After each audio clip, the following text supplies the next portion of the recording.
selaku dosen pembimbing seminar saya, yang saya hormati Bapak Dr. Gatot Sarmudi MPD serta Ibu Rukma Yuniasari SPD selaku dosen penguji dan juga guru penguji pada seminar pendidikan profesi guru pada hari ini.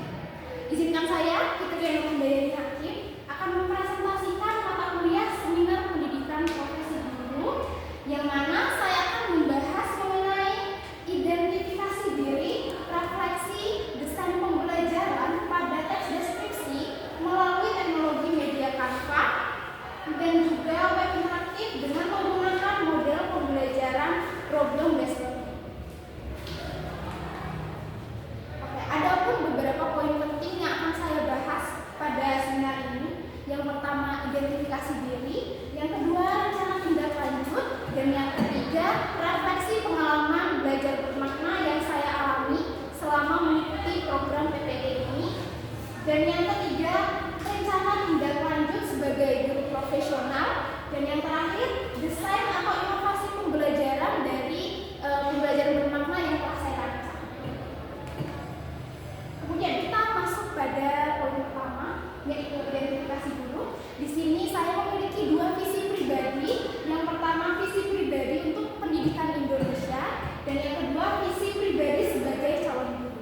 Nah, visi pribadi untuk pendidikan Indonesia yaitu menjadikan pendidikan Indonesia sebagai sarana utama pembentukan generasi yang berkarakter, berkompetensi, dan juga berdaya saing global dalam teknologi, namun dengan tetap menjunjung tinggi nilai-nilai kearifan lokal. Kemudian, visi pribadi saya sebagai calon guru yaitu menjadi pendidik yang inspiratif dan juga inovatif melalui teknologi dalam pembelajaran, serta berkomitmen untuk mengembangkan potensi mahasiswa demi menciptakan lingkungan belajar yang nyaman dan juga suportif untuk siswa. Lalu, untuk mewujudkan visi tersebut, di sini saya memiliki rencana tindak lanjut. Rencana tindak lanjut saya ada 3 poin.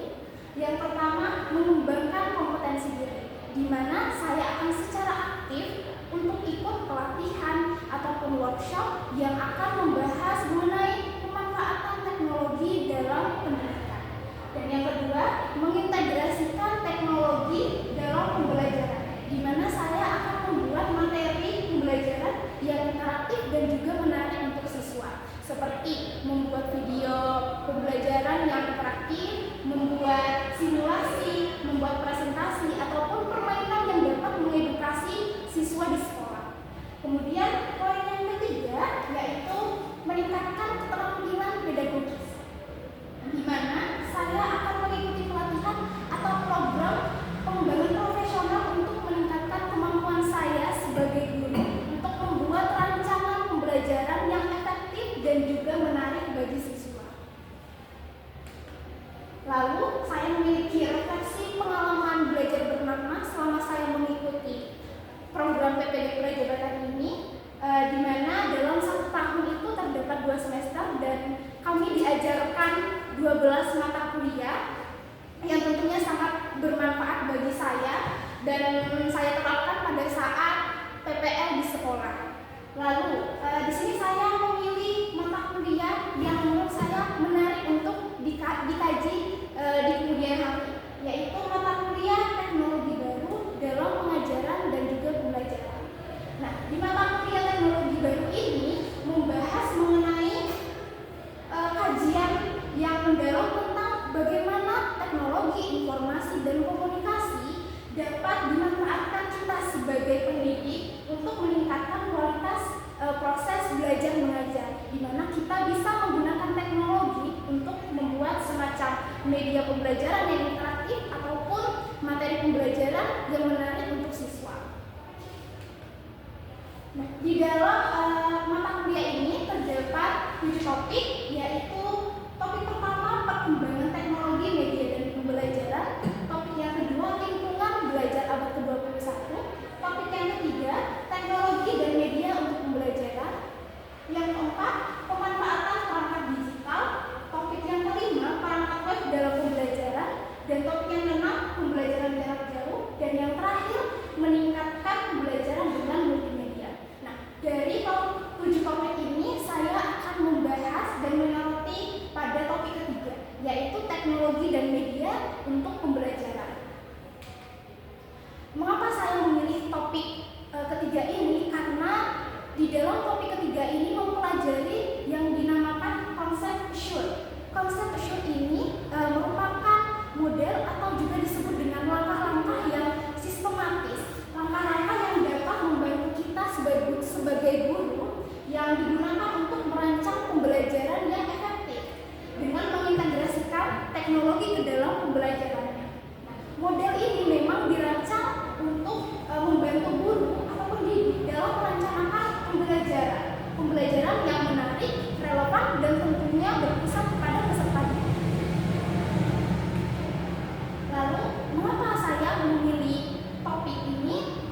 melalui aplikasi krisis bisa. Nah, itu adalah peran aktif teknologi dalam pengaruh di bidang pendidikan. Lalu integrasi teknologi dalam pembelajaran serta persiapan menghadapi tantangan di era digital ini. Mohon maaf, karena menurut saya sebagai seorang guru, kita pendidik ini perlu untuk adanya penguasaan teknologi. Mengapa kita perlu adanya penguasaan teknologi? Karena kita harus mengikuti perkembangan zaman. Kita harus update untuk mengetahui apa saja yang telah terjadi, apa saja yang tengah terjadi di zaman ini. Makanya kita sebagai fasilitator akan memfasilitasi siswa dengan cara, salah satu caranya yaitu menyesuaikan diri dengan perkembangan teknologi di era digital ini. Seorang guru, saya pribadi berpikir bahwa jika seorang guru menguasai yang namanya teknologi, tentunya dapat memanfaatkan banyak alat-alat ataupun platform digital di luar sana yang bisa digunakan untuk membuat media interaktif, media pembelajaran yang dirancang untuk peserta didik, yang akan membuat peserta didik menarik dan lebih termotivasi dalam pembelajaran. Seperti itu. Ulangi lagi. Oke. Lalu ada desain pembelajaran. Di sini saya mengajar mata pelajaran bahasa Indonesia, teks deskripsi, fase B, elemen berbicara dan mempresentasikan. Adapun capaian pembelajarannya seperti yang terpampang, yaitu peserta didik mampu mengungkapkan gagasan secara lisan dengan atau tanpa bantuan gambar ilustrasi. Di sini saya di dalam modul saya terdapat model pembelajaran problem based learning, yang mana kita ketahui bahwa problem based learning ini tentunya berpusat pada peserta didik, di mana mereka akan secara aktif terlibat dalam membuat proyek ataupun masalah yang relevan yang terjadi di dunia nyata. Adapun desain inovasi yang saya buat yaitu animasi cerita teks deskripsi dengan menggunakan media Canva.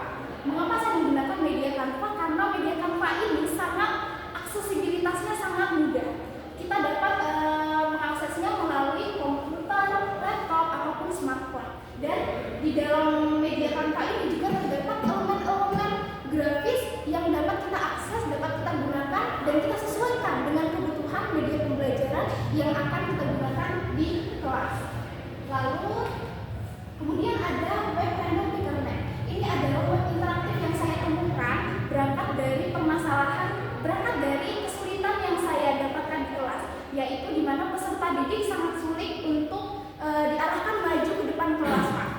Jadi saya menggunakan web ini untuk melakukan pengacakan nama kepada peserta didik agar mereka lebih rela atau lebih dapat diarahkan untuk maju ke depan kelas. Kemudian rencana tindak lanjut saya sebagai guru profesional yaitu membangun hubungan yang baik dengan peserta didik. Yang pertama, yang kedua menguasai materi dan metode pembelajaran yang variatif tentunya, dan yang ketiga menciptakan lingkungan belajar yang inklusif, dan yang keempat secara aktif mengikuti pelatihan, workshop ataupun seminar terkait dengan pedagogi, teknologi pendidikan dan pengembangan kurikulum. Yang kelima, saya akan selalu memperbaharui pengetahuan saya dengan membaca jurnal-jurnal pendidikan ataupun artikel-artikel baru di bidang pendidikan.